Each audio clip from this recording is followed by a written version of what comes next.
Praise the Lord. ஆண்டவரும் உலக இரட்சகருமாகிய இயேசு கிறிஸ்துவின் நாமத்தினாலும் தேவனுடைய கரம் ஊழியத்தின் சார்பாக உங்கள் அனைவரையும் வாழ்த்தி வரவேற்றுக் கொள்வதில் மிக்க மகிழ்ச்சி அடைகிறேன். இன்றைய நாளுக்கான வேத வசனம் நீதிமொழிகள் 22 அதிகாரம் 11 வசனம். சுத்த இருதயத்தை விரும்புகிறவனுடைய உதடுகள் இனிமையானவைகள், ராஜா அவனுக்கு சிநேகிதனானவான். ஆமேன், அல்லேலூயா.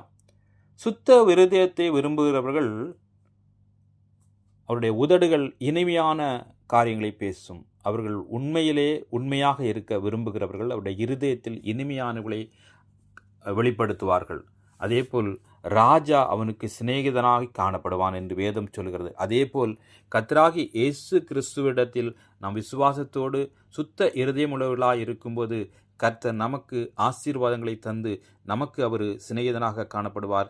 கர்த்தர் தாமே இந்த வசனங்கள் கூட உங்களோடு இடைப்பட்டு பேசியிருப்பார் என்று கர்த்தருக்குள் விசுவாசிக்கிறேன். God bless you.